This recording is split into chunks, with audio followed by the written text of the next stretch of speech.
Adda with Majha House. In these times of lockdown, we've decided that we will still come and meet you in your home. And therefore, we started these Addas and conversations and poetry sessions and everything else. Today, we've got a guest with us who actually suggested the name of what we are going to talk about today. We call it Ghare Baire, which means Ghar and the outside. So it's also talking about the home and the world. Please meet Sanjoy Hazarika, who is the International Director of the Commonwealth Human Rights Initiative. He is an acknowledged authority on the Northeast of India with 5 acclaimed books that look at the issues and complexities of the Northeast region. He's been director of the Northeast Center at Jamia University, and he set up the Center for Northeast Studies with offices in Delhi and Guwahati. He's also been a correspondent for the New York Times. So we'll try and talk to him a little bit about all his different roles through his long career in journalism and in the Human Rights Initiative, which he heads these days. And let's see what we listen to today. So right at the beginning, Sanjoy, I'd like you to talk a little bit about your long association also with Punjab and with Amritsar, because you were covering it during the trouble years, and you were with the New York Times then, and you wrote a lot about what was going on in Punjab. Would you like to begin with that, since we are actually, Majha House is set up in the city of Amritsar, a city that you know? Yeah, thank you, Preeti, and hello, everybody. It's nice to see so many familiar names, if not the faces, especially friends of Majha House and people of Amritsar and the Punjab. As you said, I have a long association with Punjab, although I don't speak or understand Punjabi very well. For many years, I reported on the troubled years in the Punjab in the 80s and 90s for the New York Times, and it's left an indelible impression on my life and my thinking and my work, including the whole approach to freedom of expression, the issues of custodial violence, as well as the great generosity and the courage that one came across in the Punjab among its people. And so I'm delighted to be associated with Majha House and to be here in its Ghare Baire. Ghare Baire is the pronunciation. My pronunciation is in the West. Well, it's fine, but it's slightly different to how you said it. Yeah, so please, thank you for having me on. So I thought we could actually begin by asking you about how you're spending your days now that we are all in this lockdown. How are you handling the lockdown? I know that you're staying at home and that you're managing all your work from here, and that you're often in conversation with far corners of the world, with the US, with the UK, because of your work. But how are you handling the entire thing? Well, I think it helps to have a bit of a routine. So I would start my day like any other day. You would make a cup of tea for yourself. I live alone, so everything I have to do on my own, which is a bit challenging, from cleaning, washing, cooking, everything, including cutting the vegetables, which is not a great thing to do. But anyway, so you start with that, and then I decided when this thing started that I would try not to look at my mobile phone till 9 in the morning. I don't always succeed in doing that, but it's good to have a routine.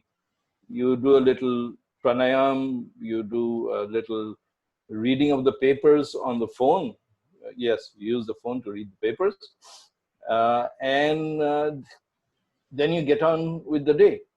And I work anything between a 10 to 12-hour day, work from home. And often the days are longer here because you can actually respond to everything without somebody walking into your office or wanting a chat or a phone call you needed to take but didn't want to. So you have to also pace your time. So at times you are able to take a break. You can take a break for a cup of coffee. I have to make lunch and I have to make dinner. So since after this conversation, in the course of the day,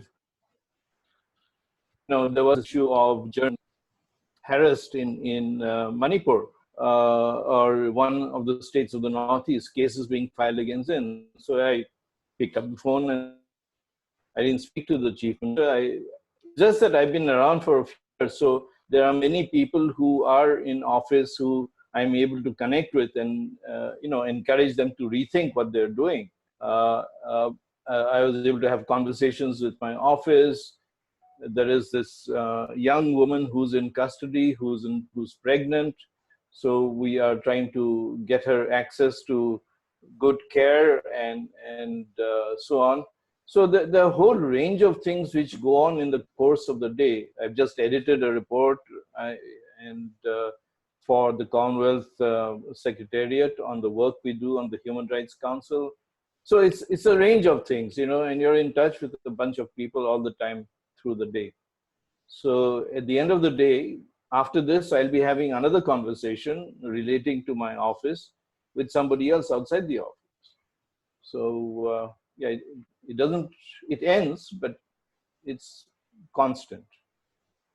Yeah, so it looks like it's a really long day, exhausting and long.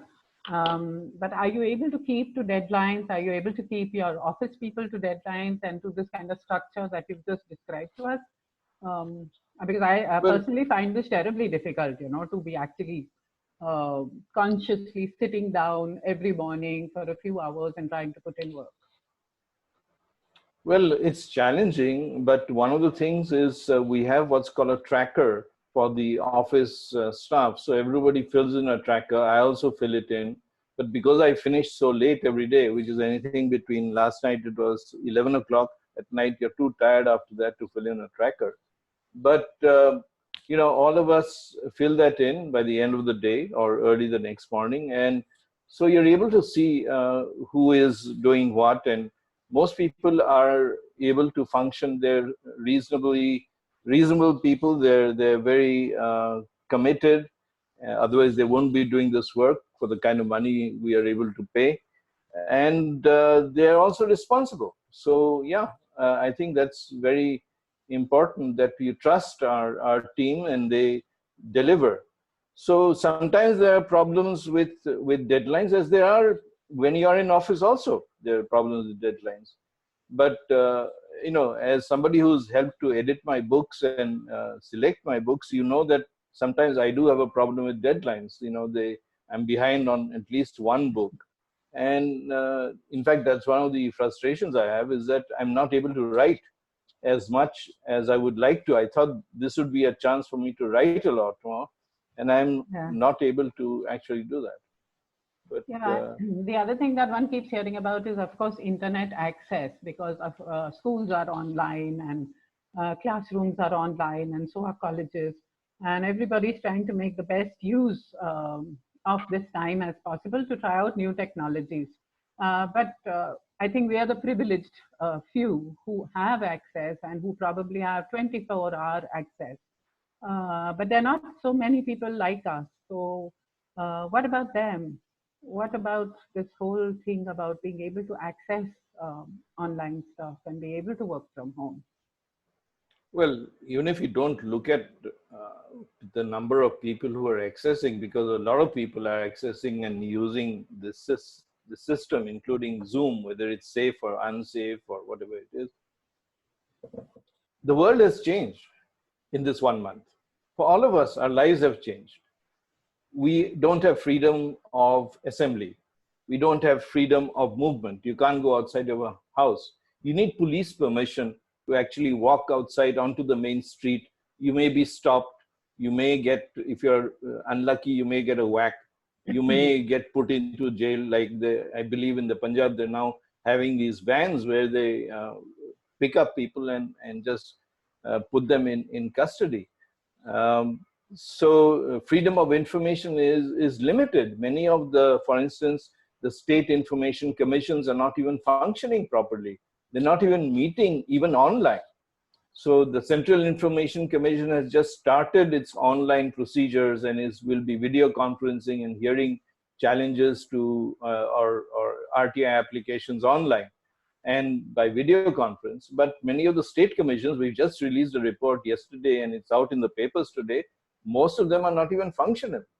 And I think this is a wake-up call for all institutions to be working. I don't know how much are, we have something like 150 human rights institutions across the country, more than 150. The National Human Rights Commission, State Commission, Scheduled Castes, Scheduled Tribes, the lot.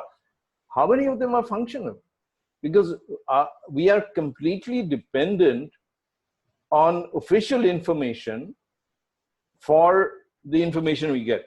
Exactly. Plus, the media, insofar as it's able to go out into the field, and I know a number of my friends are editors, and they're working with a skeleton staff because they're working from home. There are very few people in the office, in the printing press. So these are all daily issues that they have to deal with. As I said, there are a lot of people who are using the system, but as you yourself said, there are many who don't have the kind of access we have. Yeah. Actually, with everything that you've said, I've got at least 3 or 4 questions which are leading off from the stuff that you've just said. Maybe we can first talk about media and the kind of reporting that we are seeing every day on our television screens mainly, and of course the newspapers that we are accessing online. TV especially I find very, very troubling because I don't really get to hear news. I mean, there are discussions on all kinds of esoteric topics about plasma therapy and so on and so forth. But where's the real news? I mean, surely there's other stuff happening. Yes, we do want to know about COVID, but there's plenty else that's going on in India and the world. Why are those stories not coming out? What is this thing with the media's reporting of the crisis or reporting in the present times of pandemic? Well, I think that, as a media person, as somebody who's been in the media, I'll say the nature of the beast is such that it thrives on what's happening at the time, the big story of the day. And that's happening across the world. I mean, thousands of people are dying. 50,000 people have died in the United States, not because of a great attack, but because they are unable to deal with the problems of this infection. Thousands of people have died in Europe, in Germany, in France, in Italy, all these countries. We, at least according to the limited information we have of this country, it seems to not have been very aggressive so far. But essentially, the world is looking at an unknown, unseen enemy that we are all cowering from inside our homes, and no national security act or nuclear weapons can protect us from it. So all the money that we've spent on armaments and infrastructure, border management, the threat is coming not just across the borders, it's coming from everywhere. It's coming from each other. It's coming from us. We are the threat to ourselves. And, I think some of the media have done a very good job of reporting, for instance, this horrendous tragedy of migration, of people going home. I said Ghare Baire. People want to go home. Like there are these interviews with these people where they were saying that I'm seeing some notes from people saying no audio here. That is probably to do with their own audio, actually. Yeah. Okay. Since we are all connecting separately, no? Yeah. So, sorry, I missed that. The Ghare Baire. Ghare Baire. People are desperate to go home. I mean, as one of them says, if the disease doesn't kill us, hunger will. When they're going home. But now, because of the lockdown, many of them are in no man's land. They're stuck in this relief camps. We don't know what the conditions are in the relief camps, whether they're getting 2 or 3 meals a day. Some one are account said in one report that they were getting one meal. Some people said they were getting one meal. And I think there is a great sense of resentment among the people who've been caught in this situation for no fault of their own. They were not given enough time to move out. The employers basically told them to leave. The landlords told them to leave. And I have a friend in Goa who has an aqua farm. He decided to keep all his workers on that aqua farm. He refused to send them home, hundreds of kilometers away. He said, you stay, I'll pay you full salary and I'll take care of you. They stayed, and now the aqua farms have been unlocked, they can work. But what was the reason in locking up farms and aqua farms? That doesn't make any sense. This is the harvesting season. There's always a fishing season. So there are things that I think could have been done much, much better. Yeah, I think with all the stuff that's been coming out, that seems like that was the major kind of mishandling of the situation at that time, when you saw these vast crowds and crowds of migrants moving towards their homes. And I also feel that the way that we've handled giving them food, uh, I don't know, that also for me goes against the grain, because these are all hardworking people, and we have now reduced them in a manner to actually accepting food charity rather than being gainfully employed and having your dignity intact. Anyway, that's my personal opinion on this. The other thing, as far as the media is concerned, I also wanted you to talk a little bit about the kind of misrepresentation that one keeps hearing. On certain channels, there have been terrible, terrible stories about what's going on. The Muslim vendors, please do not buy from them. And, this kind of inciting of communal feelings. Maybe we began earlier when there were all those protests against the CAA and other things.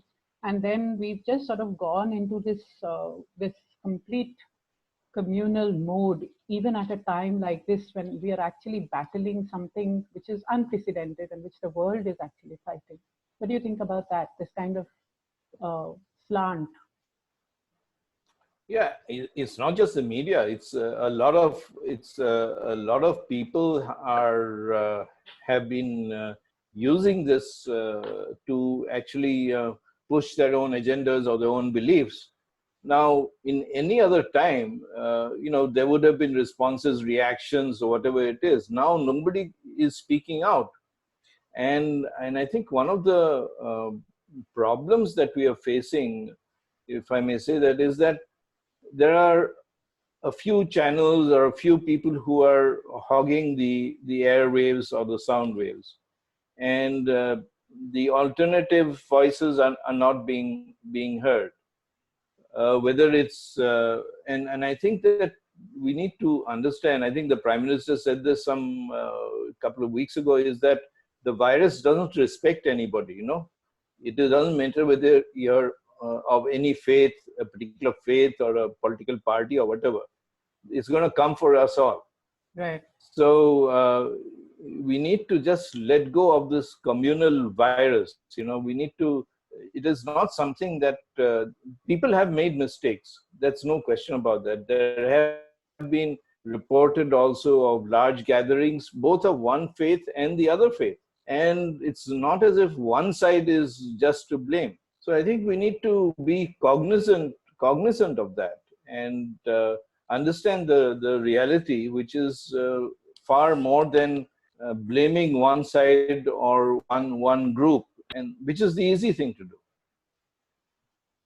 So before going any further, let's also talk a little bit about the new normal. So what is the new normal? How would you describe it, and what do you think the future holds?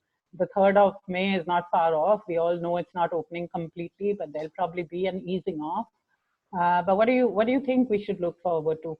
And also tell us, what is this new normal anyway? These I are think new words for us. I think we are all experiencing it. Right now, we are all living it. It is part of our lives now. We can't hug a friend. We cannot hug our children. We cannot just get into a car and go and see a relative or a friend or somebody in need. In the time that there's been a lockdown, I've lost 3 of my friends.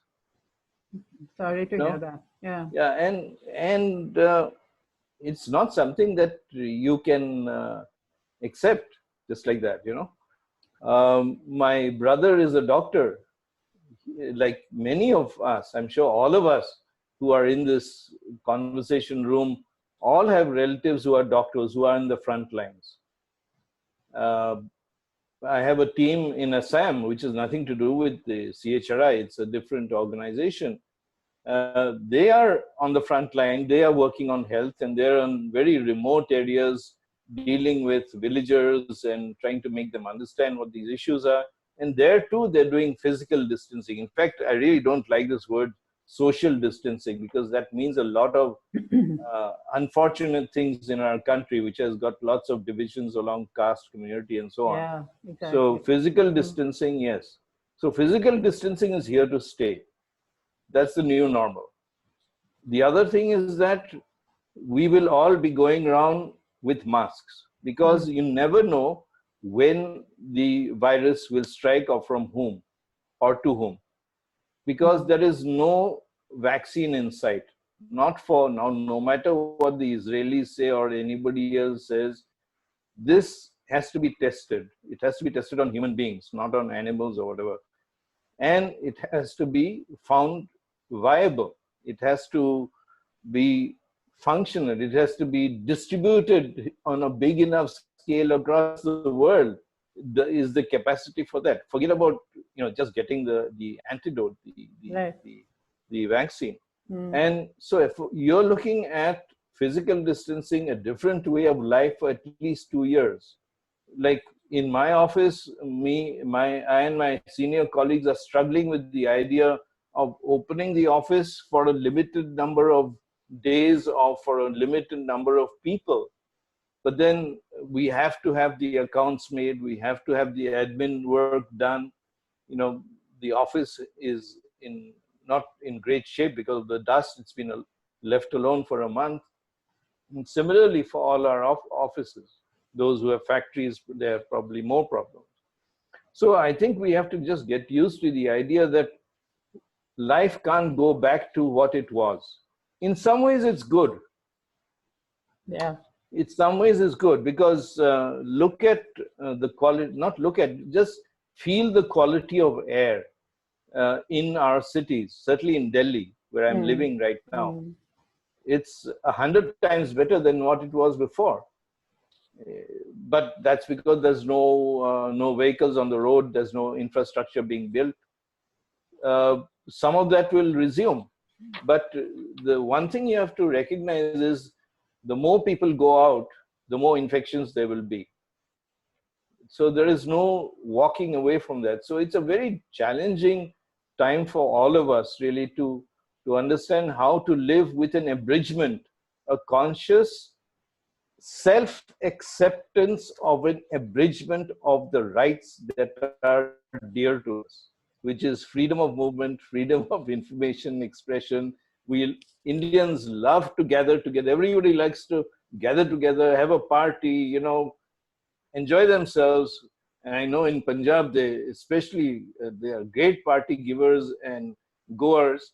But this must be very, in a slightly lighter vein, it must be very challenging, very uh, difficult to live like this. But this is going to be how it's going to be for quite Yeah. some time to come. Yeah. No, I think it's quite difficult because I don't think anything really makes up for the physical presence Uh, of people. Even when you have gatherings like what we are doing right now, I feel that it's completely a different thing to actually be able to see people and see their reactions and have an entire hall full of people. So for me that's quite important. However, I would like to continue in the lighter strain for a little while. I know that I've discovered lots of things like baking. I'm doing lots of baking these days, something I never ever did before. Your cooking, I know that. So do you want to tell us about your cooking experiments? How do they turn out? Do you want to give us a recipe? well, I can tell you one thing that I'm really surprised by is not just the fact that I can cook. I knew I could cook. I can make a good fish curry, prawn curry, all this sort of thing. But actually, I was able to make a pizza in a tawa. And because I don't have an oven, I have a microwave like many people, but I don't have a proper oven. Yeah. And I can't bake for nuts. So I was really surprised with the fact that, yeah, the pizza, and you can actually get it online, pizza on a tawa. How do Oh, you make it? Because okay. I take the easy way out. I get the pizza base, which you can buy, and we have people who can buy and deliver to you. So, and I make the paste, the pizza, shall I, the tomato base, the puree. I make that all by myself, and really it's by learning, and comes out well. I don't have mozzarella cheese, so I make do with cheeses that don't grate very well. But yeah, and you use a lot of fresh herbs, vegetables, and a little paneer, and drizzle a little olive oil Good. Yeah, sounds good. Sounds and good. chili flakes, and yeah, Yeah, it's yeah, very good. yeah. Anyway, But also that's to not what know. I usually eat. But I also, my mother had a recipe book. We brought her recipe, my brother and I, we published her recipe book uh, because she had these little menus written all in diaries and bits of paper, and we put it together.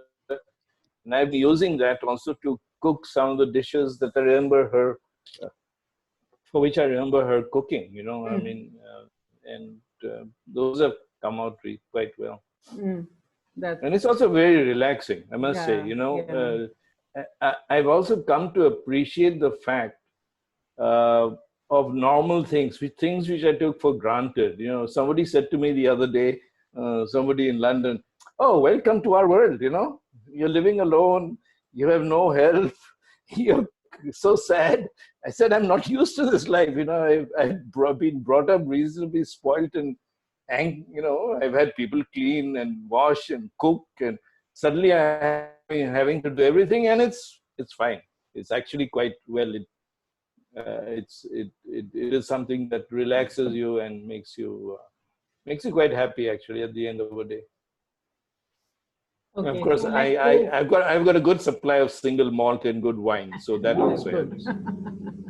Yeah, that I guess keeps a lot of people going. But I also wanted to talk to you about what the Center for Northeast Studies has been doing for many years now, which is carrying out these primary health and taking health to the faraway islands in Assam on the Brahmaputra. Uh, and the ships of hope that, or rather these boats that have been going out with medical supplies and doctors to these places. Um, would you like to tell us a little bit about that, and especially at this time, how they are going to these places? What are the kind of things they see? What are these some of these positive stories that are coming out of Assam? Well, the fact that there are ships of hope is a positive story by itself. I mean, this is really an idea that began nearly an idea I had more than 20 years ago, and it started. It came to life in 2004, 2005. We had one boat, one ship, small ship we built Mm, with a award we won. mm, And since then, we now have 15 boats, vessels. We reached nearly 3 lakh people with healthcare. This is the Center for Northeast Studies and Policy Research in Assam. And the partnership is the National Health Mission. Now, a great story, a great inspiring story just the other day was of a child being born on a boat, on a country boat, because the mother was in labor and they were hoping to take her to the hospital. They're calling 108. 108 was not responding. Our boat clinic happened to be in the vicinity. And, the doctor went and checked her up and realized that she's about to go into labor and deliver. mm, So they quickly sanitized the country boat. It was open, mm. we spread some clean sheets out, and the child was born. And Fantastic. Yeah. I Mm, always think that a child saved, a mother saved is like a world saved. It always moves me when I hear these stories, because, and I may do many things in my life, but these are the things that give me not just satisfaction, they make me feel that there is hope and sustenance in what we can do. And these teams are, as I said, on the front lines. They treat thousands of people in the course of a week. The doctors, nurses, community workers, and they go to the field, they go on boats, they walk on islands, they set up camps, they treat people, and they come back and do it as a normal course. Now, in between this stop, because the health authorities said that you should not do the public awareness anymore because there is risk. Now they've just go back to immunization. So we back to the cycle of immunization of children and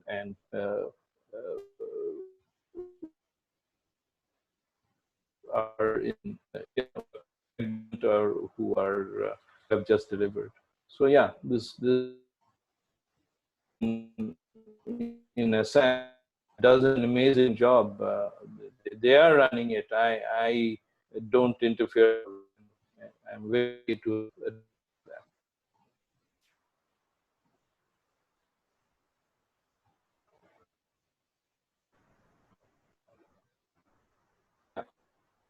Are you saying? I could not hear that last part. So Uh, the voice is sort of breaking up. that I in don't know. Assam, The voice was breaking up at the end.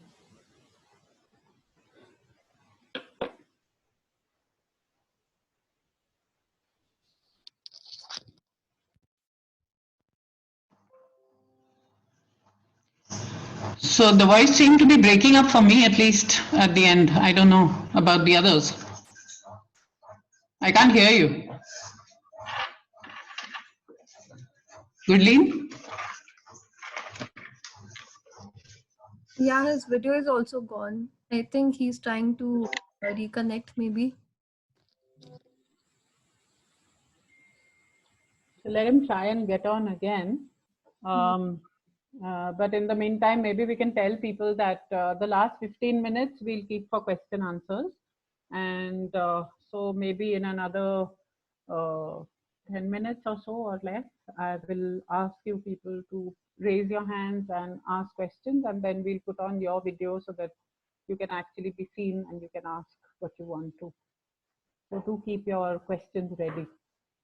Yeah, I can see him again now. But the video, the sound is off. here. Yeah. Yeah. But yes, sound. You're muted. Yeah. No, I'm not muted. I can see the muted sign, that's why. Anyway, I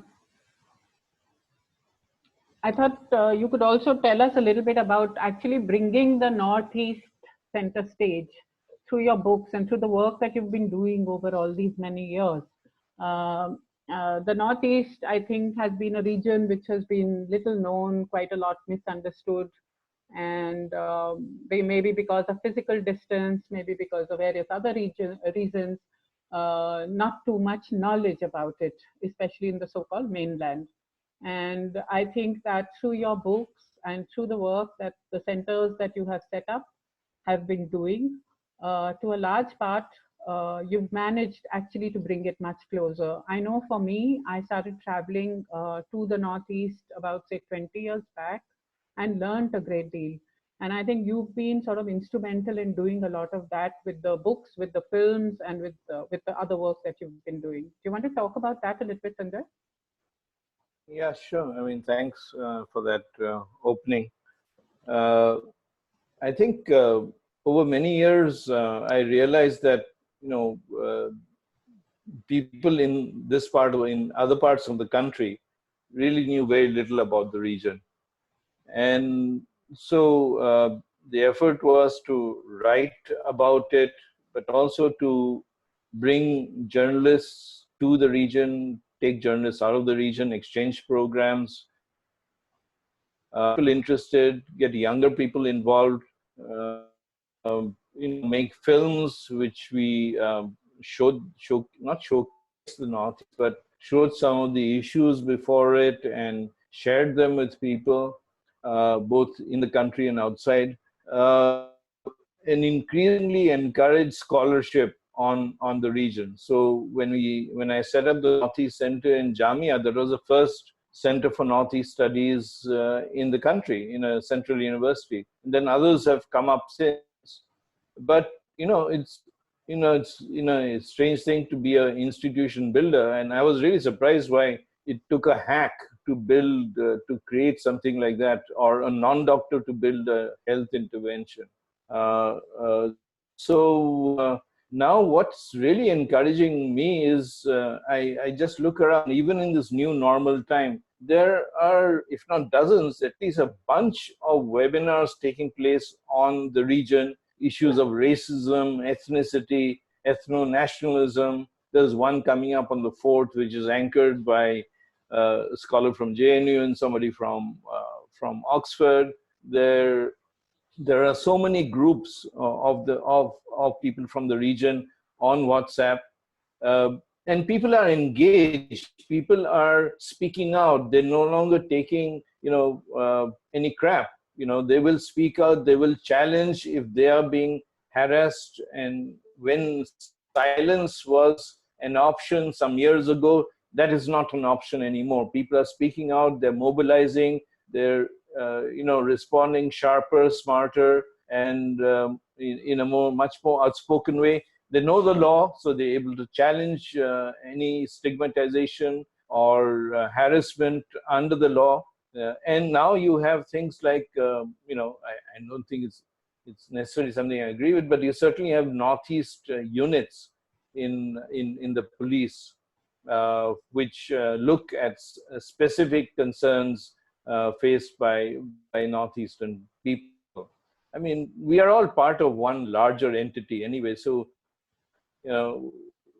we do face that stigmatization or the discrimination, but so do others. And I think we need to be conscious of that. So I see much more writing, much more filmmaking, where there was just a handful of filmmakers or singers. Now there's so many more in every field who are engaging. People are moving out of the Northeast into other parts of India and the world, engaging. I say that engaging with the idea of India, if not embracing it. Well, you can't embrace anybody now, so not a good idea. You might get corona, but at least engagement has increased, and that's something which I am glad to see, and especially among stakeholders as much as among scholars and students and people who are in the know. Yeah. I mean, for me also personally, building up this list of writers, women writers, especially from the Northeast, was the starting point and was an eye opener, because there was just so much wonderful material which we had not seen and read before. And because I can see on the screen, Bijoya Savian is here, Mitra Fukan is here. So writers from the Northeast, hello all, and I'm so delighted to see all of you over here on the screen today joining this conversation.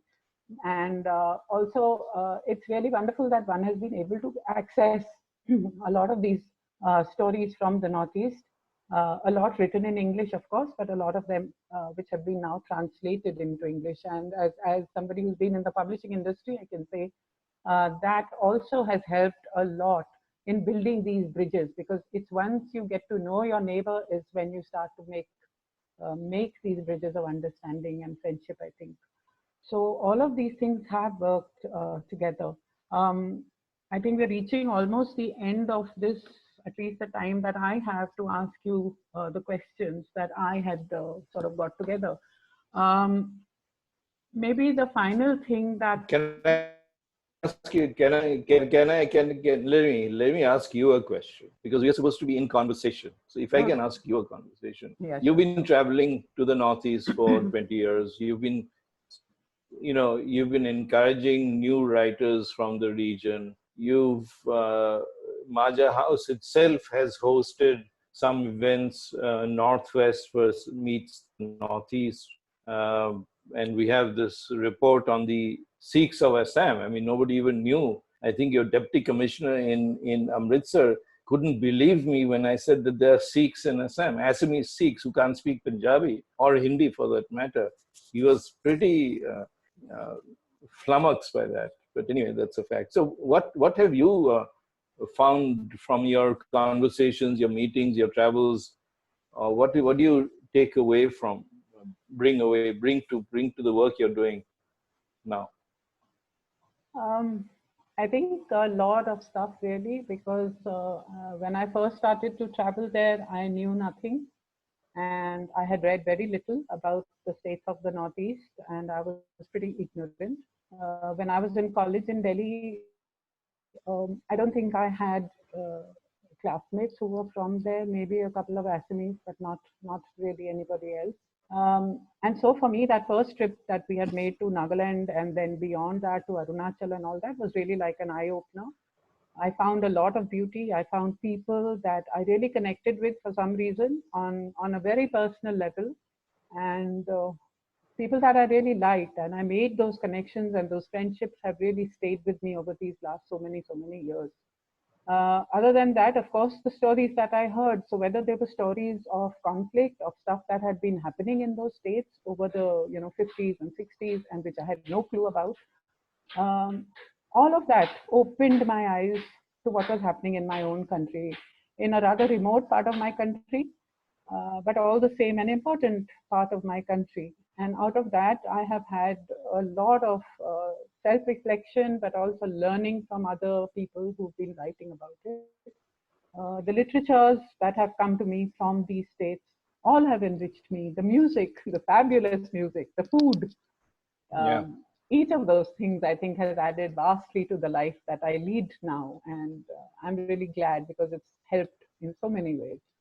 So yes, for me, the Northeast is a magical place and one that I would love to continue to keep going back to. In fact, that's one thing I really missing now is not being able to go home. To me, home is Shillong, and my brother is there. The flowers are bloom, the orchids are blooming. It's wonderful just to have been there, and it's if this lockdown eases and travel begins, that's probably the first thing I'm going to do is go home and visit home. So I think that now let's give the others a bit of a chance to also come in and ask questions or make comments if that's what they'd like to do. So would Gurleen and Nancy and the others please help me with this? And if I'd like people to raise their hands, and then we can ask, we can go to those questions. If we can go to Ankur right away, because I think he asked a rather interesting question earlier, which I have on the chat, but let's try and get him in if we can. Gurleen? We have Sarabjot Bhel first, so I'm unmuting him and putting him on for the question. Okay.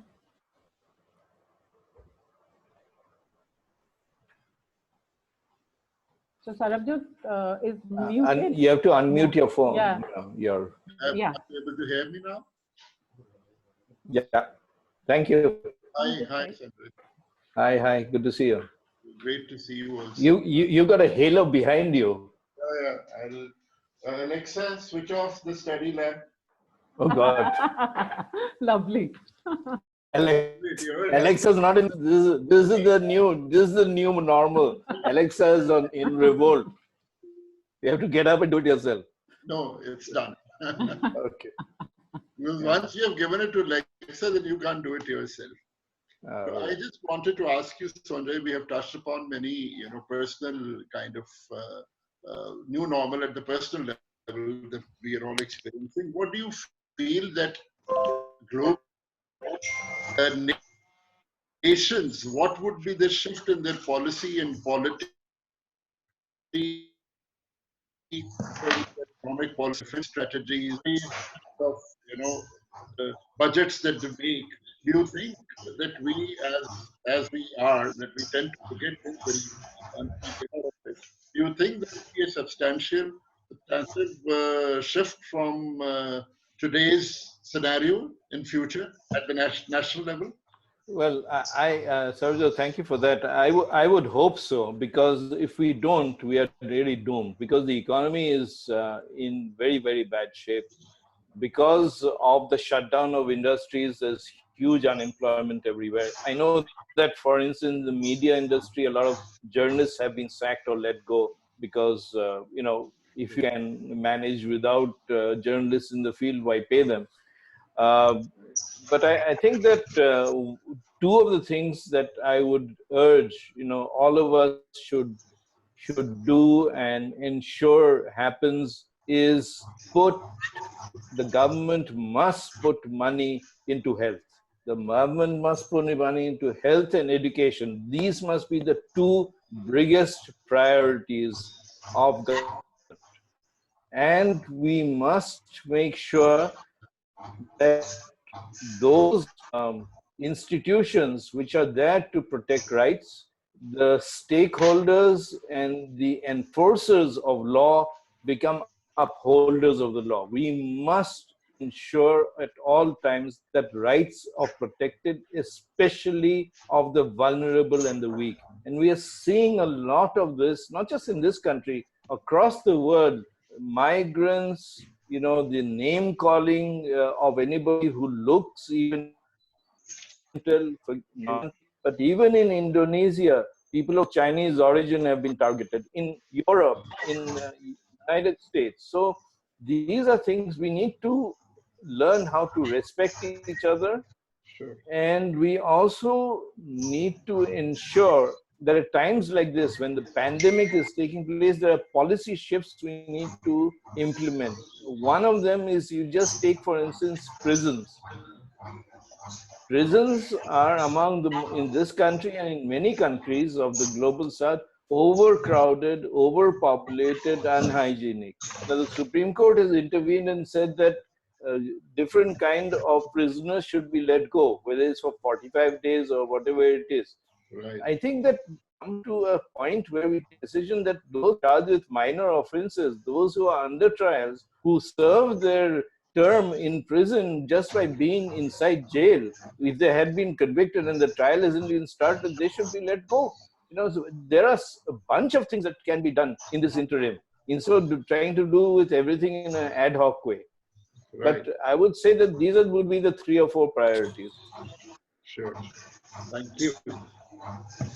I think we have a bunch of other questions as well. Gurleen, if you will ask them one by one, please ask them to come on. Yeah. We have Ankur and Ishan. Yeah, I'm going to unmute Ishan so that he can ask his question. Is Ankur still around or has he gone? I just check once. Ishan Sharma is here. Okay. Yeah, hi. Good evening, Mr. Hazarika and Mrs. Gill. Thank you so much for such a well-balanced session, and thank you for your work in the Northeast. I'm certainly inspired to finally read up about it and get to know about it.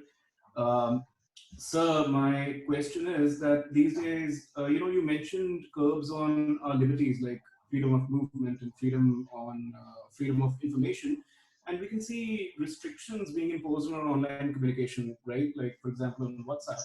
And it's a good thing considering our tendencies and considering the circumstances. But what about the news channels, right? I don't see restrictions like these being imposed on certain news channels which are engaging in extremely, extremely harmful sensationalism. Is there a policy which exists, to prevent certain news channels from doing this? I mean, well, there is actually a code of conduct which the broadcast, broadcast journalists or broadcast media. I think there is an organization of broadcast editors or association, but that is a voluntary thing, And you see, as far as freedom of expression and opinion is concerned, you can either you have it or you don't.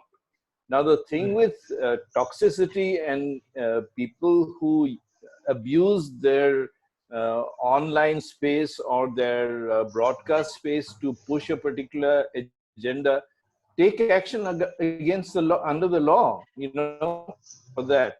I'm against criminal defamation because, I myself have faced a lot of pressures in the Northeast and others from people who disagree with me. But I still remain opposed to criminal defamation. But you have to look at other areas of the law which you can take up in order to challenge that. Whether it is really hate speech, because these are things that if people don't challenge it, it'll continue. No, that's the thing. Right. So somebody has to challenge it very specifically. So the onus is on civil society. It's on individuals to get up and speak up against these. It's on all citizens who have freedom of who believe in the freedom of expression. If their rights are being harmed, if they feel that others are being harmed by an expression of a particular point of view which is very toxic, then they really need to see if that can be tackled within the law. And it's not just civil society; it's lawyers. For instance, the Supreme Court, I think Justice Chandrachud, when this case came up of Arnab Goswami, I think the other day, and people said there should be restrictions on what he was saying. I think he said something like, I'm completely for freedom of expression. Either you have it or you don't. But if somebody crosses a line, when is that line crossed? Who decides what that line is? And I think we just need to be very clear in the law, because the law itself is not clear enough. And often, for instance, you have governments locking down the internet, whether it's one part of the country or because there's a riot somewhere or there's a fear of a riot, you lock down the internet, you shut down the internet. Right. Now, this is happening not just in this country, but in many countries of the world. And that is something that should happen less. When there is violence and there is rumors spread if you don't have the internet, and I think it's very important to have better access to information at that time than less access. Which brings me to my second question, sir, and I'm sorry for taking so much time. In this time of lockdown, we're seeing so many restrictions being imposed, on our lifestyle. Do you think that, this is going to stoke the existing authoritarian tendencies of our government? Like, do you think they'll feel emboldened to continue imposing these kind of restrictions whenever situation becomes even slightly sensitive?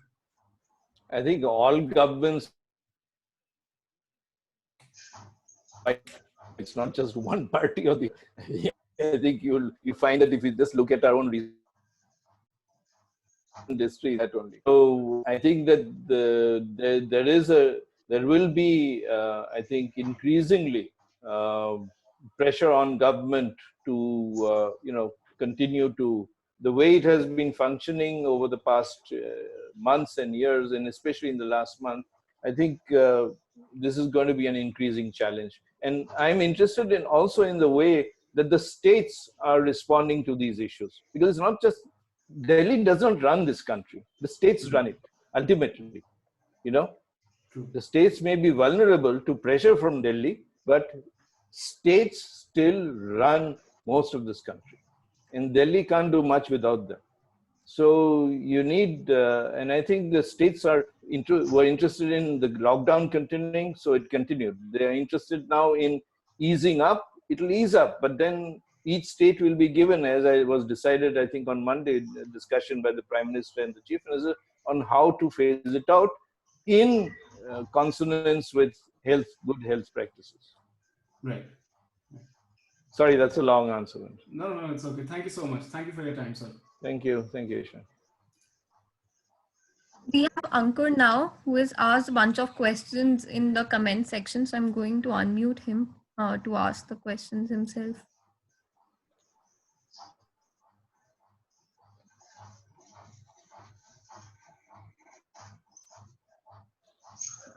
Hi, good evening, Sanjoy. Hi, Preeti. Hi, Ankur. Hi, Ankur. You look very different. You look very different. You've grown a beard. It's the lockdown. Impact of the lockdown. You shave. Yeah. Okay.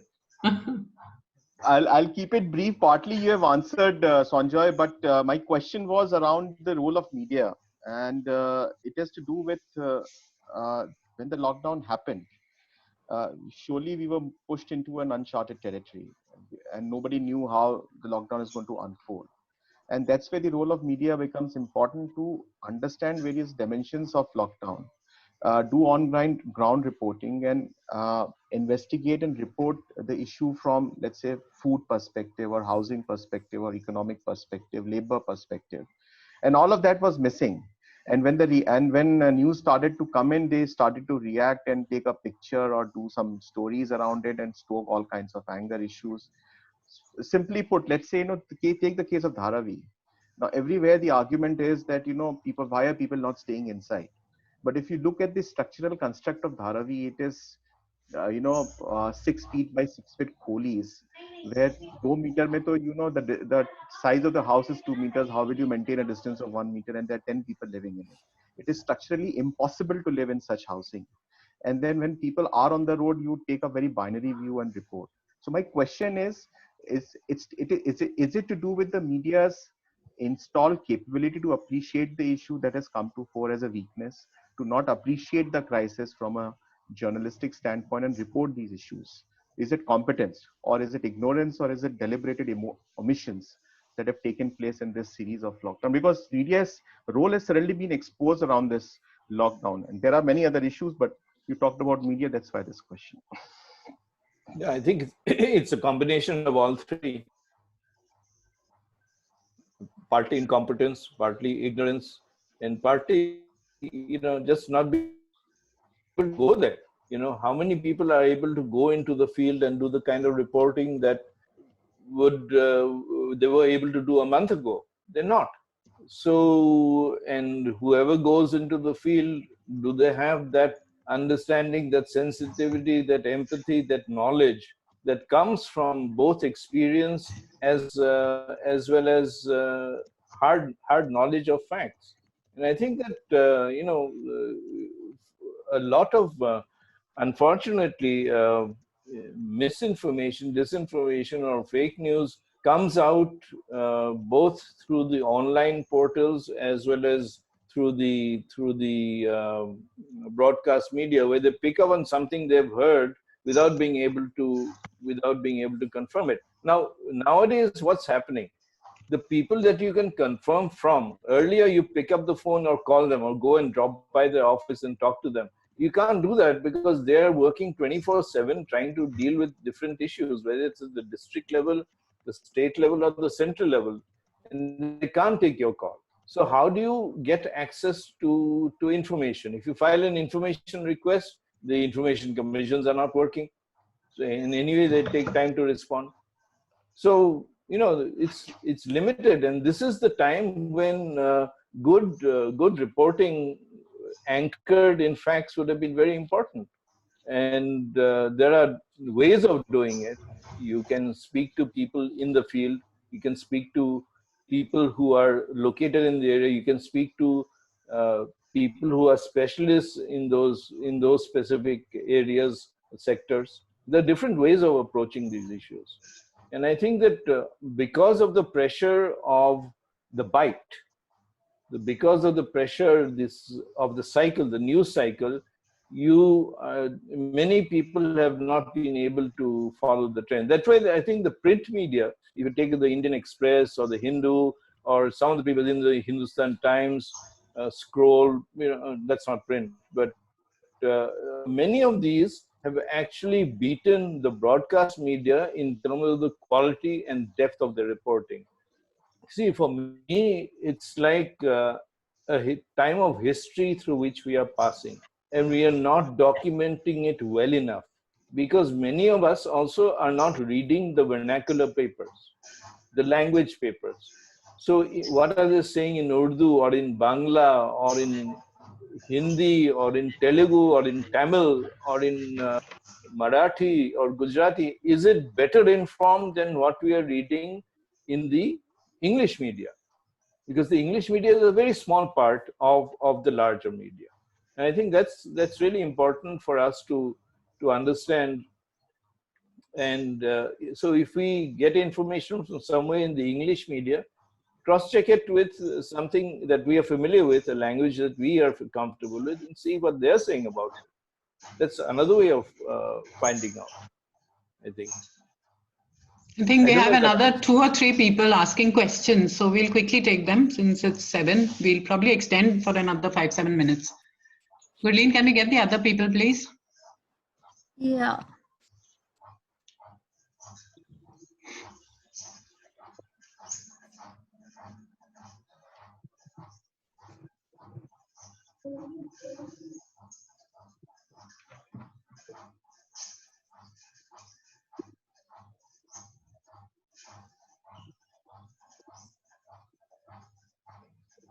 Gurleen? We have unmuted Mr. Badra. Hey, hi. We can't see you, Samantak. Yeah, hi. Sorry, but just 1 second. Can you guys see me now? Sorry. No. Anyways, ask. Hi. Fine. Yes, Yeah. Hi. Hi, Preeti. Thank you so much for the wonderful session. And thank you, sir. It's absolutely been a I mean, it's really been. Might I call it? I don't know if enlightening is a bad enough cliche to be used, but sometimes cliches are true, and this is one such session where it's really been really wonderful for us. And without any further ado, I have 2 particular questions. One being from the environmental aspect, or from the environmental legislation, or rather, if I might call it, an agenda-driven legislation, where we do see the push for the Italian Debang Dam in the Northeast that's currently happening, and vis-a-vis, along with that, the environment impact assessment, the draft bill that's been proposed. What do you have to say about such fervent pushes, a sort of, if I might call it, agenda-driven pushes in the environmental space that's happening right now, at a time when such issues are best left, aside at the very least. Why do you think, and what are your views on these? Whatever's happening right now, however the government is handling the draft EIA and the Bang Dam controversy? Well, as far as dams are concerned, I have a view, which is that I am not in favor of big dams for a variety of reasons. I do believe that, and I don't think run-of-the-river projects are also particularly healthy or sustainable for the environment. I think that at this time, when so much is happening on other issues, on health, on the life of people and a nation, these sort of issues, as you said, should really be put on hold. You need to give people a chance to come back to an opportunity where they can engage, when they can contest, and where they can advocate their point of view, whether it's through the environment assessment of the specialists, or whether it is through a public hearing. And I think what has happened is that I've noticed this in a number of environmental issues, the government has fast forwarded decision making which would actually harm environment and ecosystems and other, shall we say, sentient beings. The lesson of the pandemic is that we have to respect nature because we are part of it.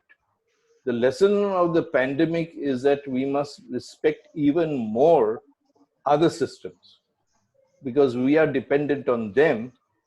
And as one of those wonderful videos which has shown us a few days ago, which has gone viral, of life in the cities, of animals, virtually taking over the streets or taking over playgrounds and all that in different parts of the world, because humans are at home.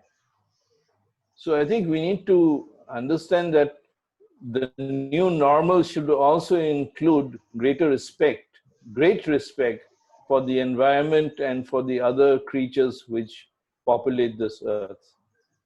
We are the vilest of the species. Thank you. Thank you, sir. Just one quick one-liner question, not to take away time from anybody else. there is a bit of a debate, and it's kind of like an understated debate around what constitutes a non-essential and an essential product, which kind of also has connotations with, with privilege, right? I mean, what I might perceive as an essential or non-essential product may not, uh, from a very unbiased perspective, be the correct perception of what's essential and non-essential. For example, in the early days, there was a small debate around sanitary pads not being included by the government as an essential product when they were listing out the list of products that should be essential. When the initial set of regulations were coming out, and now the new debate is around what are the non-essential services that are going to be,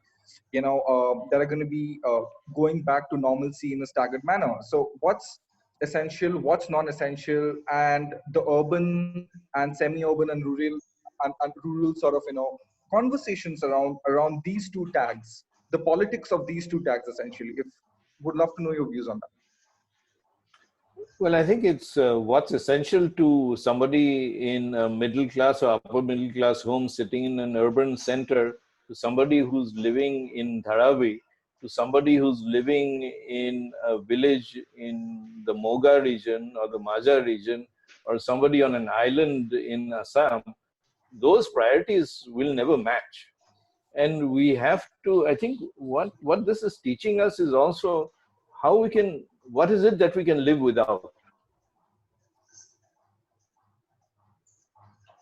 What is it that we can live with? I mean, get back to a simpler life, which may be a healthier life, but and that's the essential. You need clean drinking water, you need clean air, and you need some fundamental food. You don't need caviar and steak and everything else. I've been a vegetarian now for a month. That's, for a fish eating person, that's like terrible. But I manage because I don't have a choice in the matter. But I think it's a question of really learning from this for ourselves and for our communities. For each of us, there has to be a learning. I think we've got three people who are asking questions, and then we should wind up. So a little, yeah.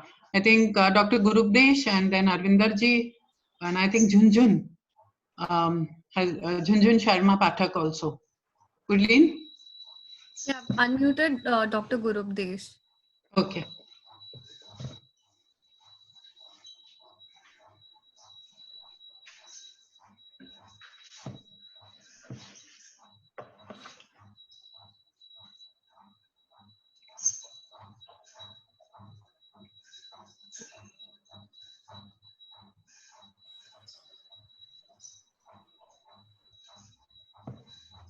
Sorry, I not hearing anything.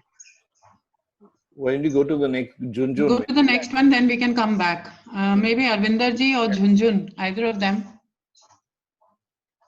Okay. So I'm unmuting Arvinder Chamak.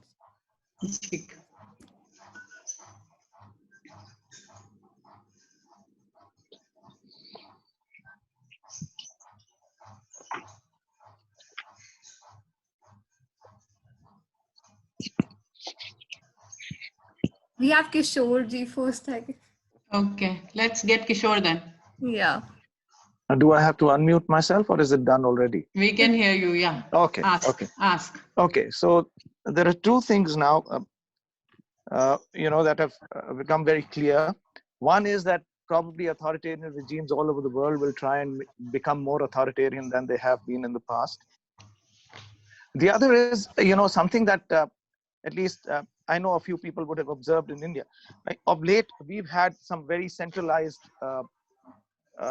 decision making, over the last few years, where power has been very centralized. But now, it seems as though there is a slight shift where, states are being consulted, others are being consulted. So would that be a new norm? Or is it that this is a way of just being able to pass the blame if things go wrong? That's my question. Can I ask you a question in return? I see a very nice garden behind you. Is that your rooftop garden? Yes, yes, yes, yes. This is my evening haunt. Okay, I'd very much like to grow something like this. Okay, well, I'd like to grow something like this in my when my flat in Delhi comes. I'm able to do it and get the gardeners and the workers here. I think that it's a good thing that there is engagement. I think it's been late in the day. I think, for instance, when the lockdown happened, because it's the chief ministers who are affected, no? It's their governments, their state affected, not just Delhi. The whole country got affected. So you have situations where people are cycling. In one particular case, a young man cycled 1,700 kilometers to go, to I think Bihar, and somebody else walked and cycled to Assam from somewhere in UP, and arrived there nearly half dead. So I think if there had been conversations, a dialogue with stakeholders, because the states are the true stakeholders in a democracy, I think a lot of the pain and suffering could have been mitigated, and some preparation, some good ideas could have come before. And for instance, from Kerala has been really a star in the way it's performed. I mean, what can we learn from Kerala? But apart from the fact that it is where it is, because it invested so much money in women's rights, education, and health, way, for 50 years. So they are at the top of the list in our country in terms of human development. And they've dealt with the various, the earlier virus, I'm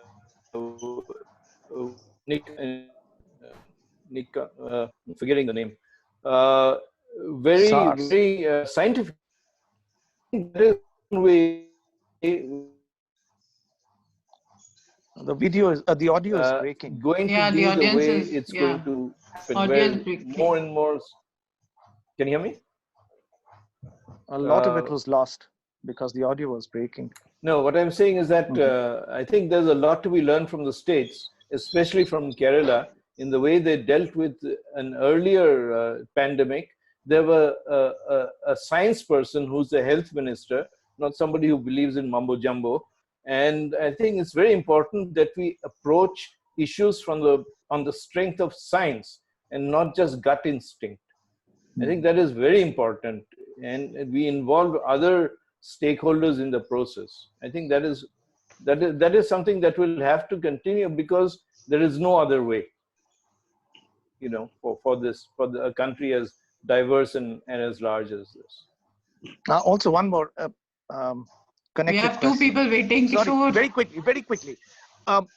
There is hope now that there is a change in attitude towards minority communities. At least there are statements coming from the top, which are asking people to, shut up about whatever they're saying.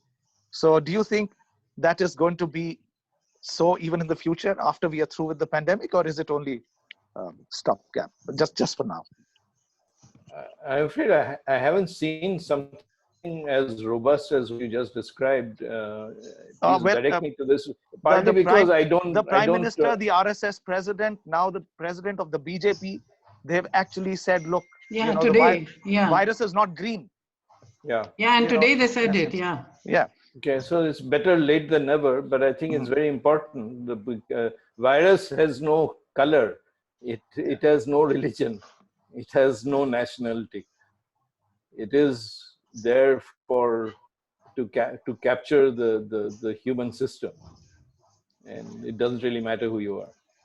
Thank you. Thank you. I watch the news once at night, which is probably about 11 o'clock for 5 minutes, and that's it. I try and keep sane by not watching too much of news. And that's as a journalist. Okay. The next person, Gurleen. I've unmuted Junjun Sharma. Okay. Hello, sir. Am I audible? Yeah, just talk a bit louder. Okay. Oh, so nice discussion, and nice to know that you have been following your routine. So it inspires me to also be quite strict with my routine. I hope I'm audible. I cannot see Sanjay. Sanjay has disappeared. Your video is off.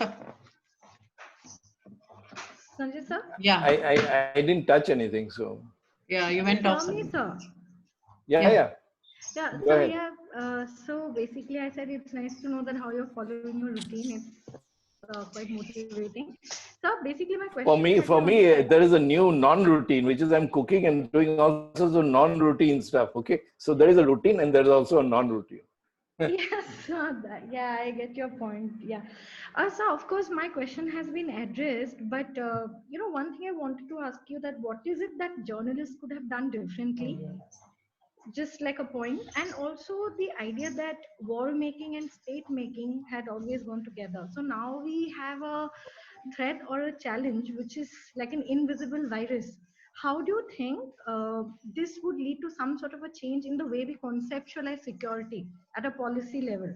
Of course, like it has been addressed in a way by Mr. Kishore's question, but even then, being an IR student, I'm curious about it. Well, since you're an IR student, I should actually be learning from you on how the securitization of the world is being challenged by this process, because so much money, so much funding has gone into protecting governments and protecting nations and establishing security protocols, controlling borders, building nuclear arsenals, but at the end, it can't protect.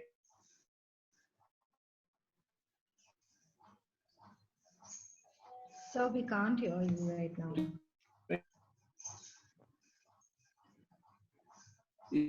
I think his sound is, I don't know, there's some trouble. On protecting their people, on strengthening education issues, protecting women and children. Can you hear me? Yeah. Right now. I think there is securitization that we need to look at, which is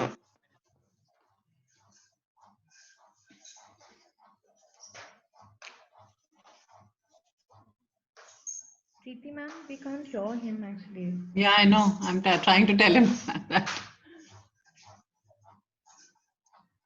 We can't hear you. You've muted it. Sorry? Hi, which is the whole process of human security. Human security is actually more important than these other security matters, because if you can't protect people from something like this, then what are you protecting them from in terms of, quote, national security? That's one. So the whole paradigm of security has to be reviewed and relooked at. And in that process, I think to look at migration, for instance, we are a nation of migrants. We are a nation, as Chinmay Tumbe wrote in his wonderful book, A Nation on the Move. 400 million people live outside their homes in this country. That's 1/3 of the population of the country. They're the people who build this nation.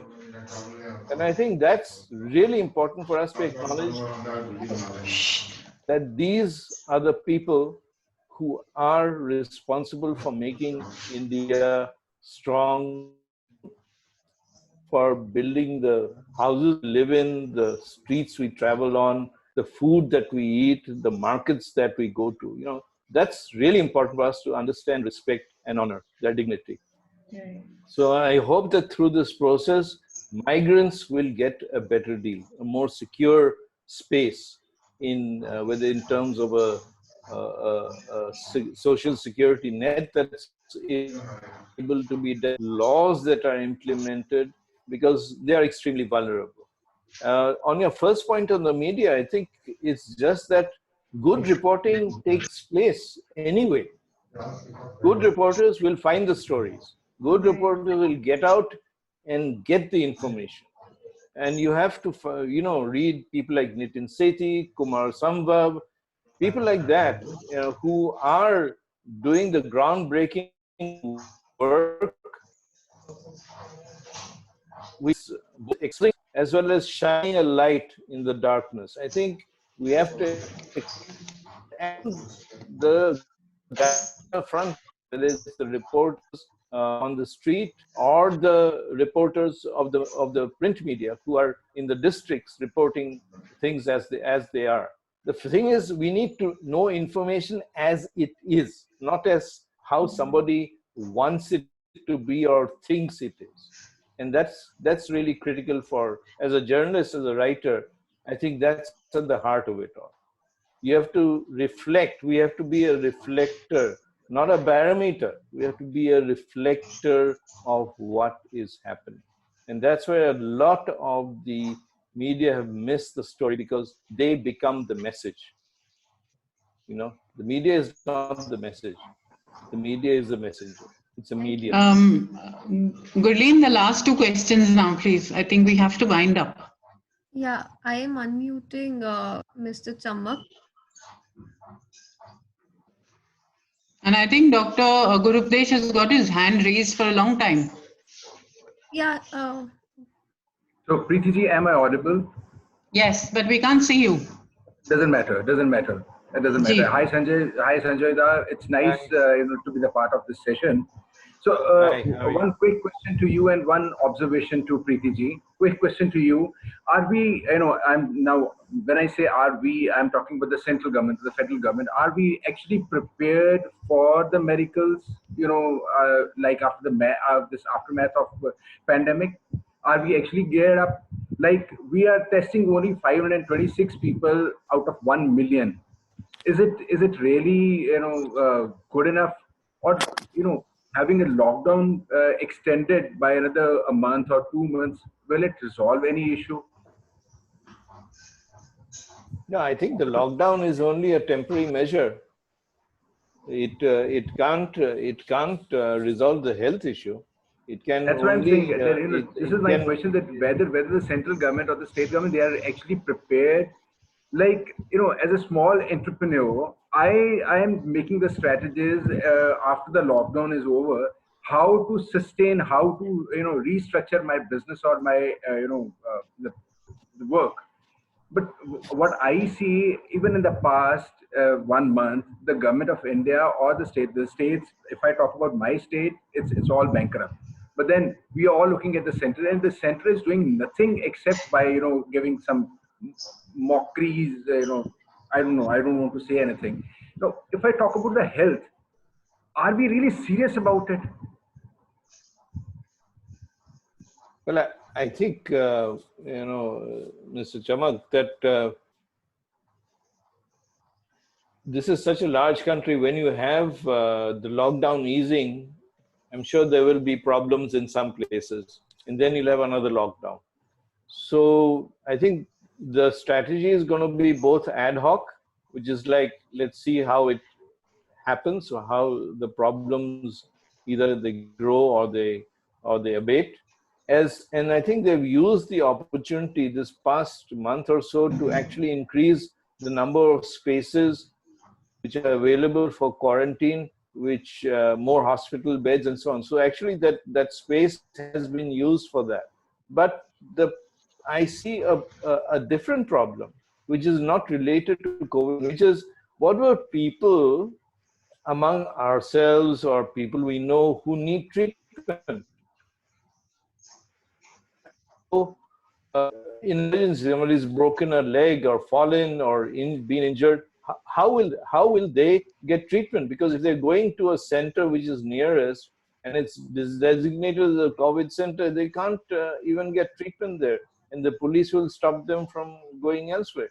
So this is a real problem. And I wrote along with my chair, Mr. Habibullah, we wrote to the chairperson of this empowered committee on health, Dr. Paul, saying that you should open up facilities, OPDs in all hospitals for ordinary people, ordinary patients. They don't have access.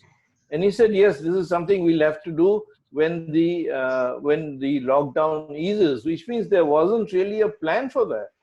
So I think this is really important that governments at the state level and the central level really use this time to move forward. And I'm very happy to hear from Mr. Kishore and Preeti and others that the leadership of the government has come out very strongly on the issue of religious discrimination on as far as the pandemic is concerned. This doesn't recognize religion, and it's really very foolish of us to think that one is bad and the other is good. Everybody is equal there. And Preeti ji, my observation to your dignity of the labor and the food charity was that the government of India has just taken 1,76,000 lakh crore rupees from the RBI, which was lying surplus to the RBI. And simply giving 500 rupees to a particular class, and that too with a sign that we are doing this, the central government is doing this. So, do you think really it is going to make any kind of difference to those people? And by and large, that money, 176 lakh crore rupees, which has taken by the government from the RBI, that money is all the people of India, belongs to them. So my observation to you was that food charity, or this is something we are heading towards. I don't know what it's what it's another kind of disparity which is coming up. Yeah, so I like the example that Sanjoy had given earlier about Goa, about that friend of yours with his aqua farm. There are instances of people who are doing that so that, we still continue to give work, and keep our workers and let them work and earn a salary rather than giving food which we think is okay for them, but they may not like it and they may have other preferences. Anyway, that's a personal opinion. I think we should go to the last question, which is Dr. Gurupdesh, I think, hai na? Yeah, I've unmuted him and also he's here. Can you hear me now? Hello? Yeah, we can, but it's very, very garbled, sort of, not clear. Yeah, is it clear? Is it better now? Ji, better. Yeah. Okay. Yeah, my question is about this extended lockout and the implications of it. Yeah, it's getting lost. Okay. The implications which I see is that the economic lockdown has caused more problems than actually the COVID could actually do. What is happening here is that lots and lots of people are now without food, and they are not without work, or they are also without work. But do you think we can also have a situation like sometimes we see in Africa or in India, where people get extremely violent? Do you think there could be food riots? I think people are getting very, very restless. If you go to the, say, poorer parts of the city, you will probably find how desperate they are. Do you think that kind of a suspicion is worth?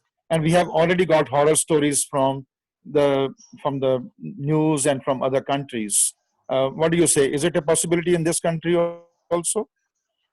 There's a possibility of anything like that happening if people remain hungry, if they don't have access to survival kits.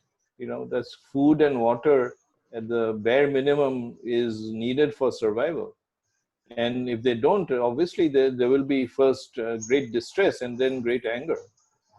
So I don't want to prejudge the fact and say that yes, there will be riots, but if people feel totally helpless and desperate, then they can take the law into their hands. And the government has to be very clear in its preparation, and very clear and precise in the way it's also been handling the distribution of food, because there have been a lot of gaps in this, and we need to make sure those gaps are filled. And you've had a month to work this out, and now it's the states which are increasingly at the implementation level, the implementation stage. The states are handling this more and more, and whether they have the capacity, they have the money, they have the funds, they have the food, whether the food is reaching people in time, whether it's cooked. We have no idea of how the conditions in the camps are. has any of you been able to go to a camp or even see inside of a camp how people are living? How do you do social distancing inside a camp, relief camp? Forget about Dharavi. What about in the slums in our own cities? Where is the social distancing there possible? I think so. These are the things that we really need to be concerned about. I think it's a larger issue that you've Yeah, raised. because yeah. Now, we have also seen in this part where I live, there are lots of people who keep regularly coming to our doors and they push the bell and they ask for money or they ask for food. And this can, get worse. And any day you can have collectives of people who could be, who could get violent. Yeah. Yeah, I Yeah, mean, absolutely. Sanjoy, I Yeah, read thank this you, thing Nick. on Yeah. Facebook. Sorry, Sanjoy.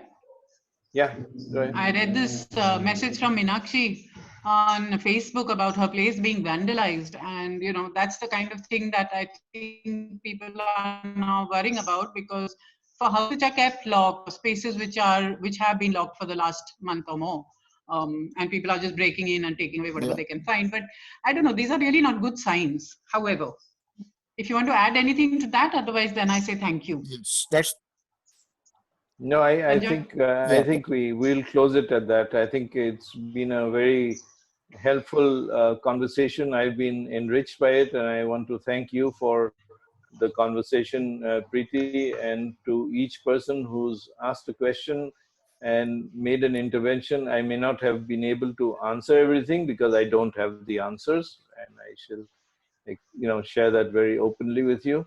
But I have some ideas, and we hope that you will be able to share what you've learned, not from this conversation, but from your own experiences with us, and keep in touch. I think, and thank you for making this possible. Thank you, everybody, very much for being here today.